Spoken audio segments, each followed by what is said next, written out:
Magandang umaga po sa ating dalawang host ngayon, Governor Dong at Congressman Jojo Onigo. Ay tatanong ko po ito para kay Kong Jojo. May lumalabas po sa social media na issue na hindi daw po kayo ang ama ng University of Camarines Norte. Pagkos, siya sabi, ina daw po ng Camarines Norte.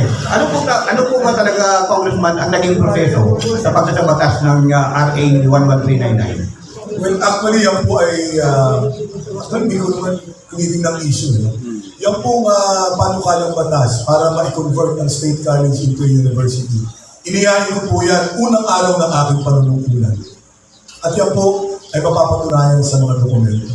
June 30, 2016, ifinahin na po ni Kuya Jojo an act converting the Camarines Norte State College into a state university. Ang una po, kung baka po panukala dyan, iba ang pangalan.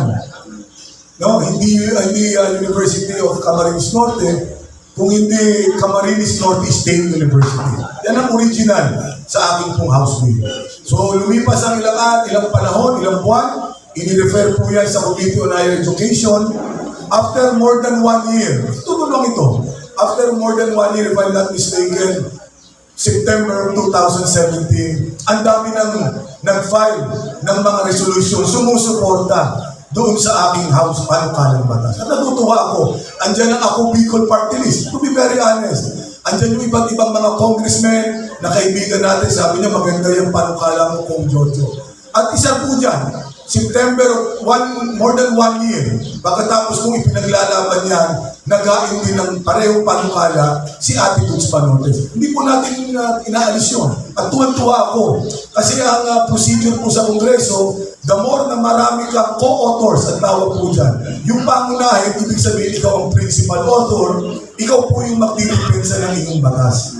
Natutuwa ako at marami kasi para pag aking i-deliberate na po sa plenaryo ng Kongreso, wala na masyadong magtatanong, wala na masyadong ko-kontra. As much as possible nga sa lahat ay maging co-author na. So yun po ang nangyari.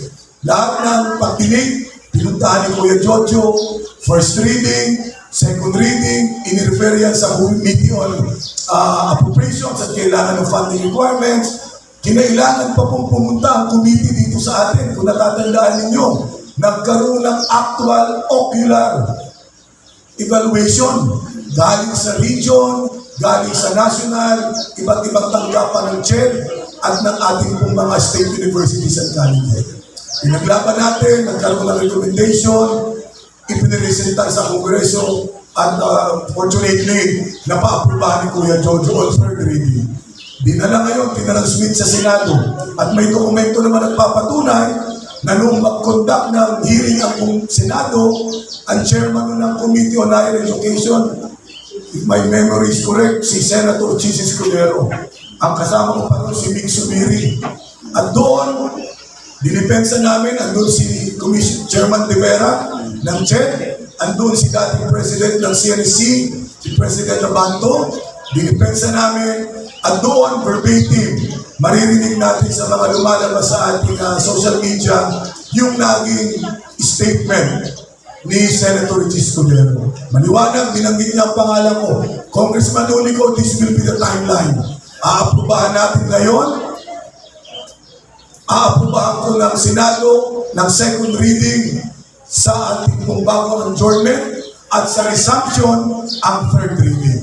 Yung po ang nangyari. Kaya kung may nagkiklaim, okay lang po yun. Ang importante kay Kuya Jojo, naisa katuparan natin, yung pangarap natin, magkaroon tayo ng universidad, hindi na po panaginip, pakikinabangan na. Kagandaan pa po niyan, nais kong ibalita sa lahat ng kababayan natin, na ngayon po, kasama sa ating batas na ipinasa, lahat ng mga kabataan, pumapasok sa ating state college na magiging universidad na libre ang tuition fee. Wala na pong bayad. Kaya samantalahin ninyo. Sayang itong batas na ito, baliwala po ito kung hindi naman tatangkilikin ng ating mga kababayan. So iniikayat ko ang mga magulang, hikayatin natin ang ating mga anak, bigyan natin sila ng inspirasyon na isa batas na ni Kuya Jojo, meron na tayong universidad, Libre na po ang tuition fee. Ang kailangan ko lang, suporta ng ating mga magulang, hikayatin ang ating mga anak, samantalahin ang pagkakataon. Yan pong edukasyon na yan, hindi para kay Kuya Jojo, hindi para kay Kuya Dong. Yan pong aming inialay na paglilingkuran na yan para sa magandang kinabukasan ng ating mga kabataan.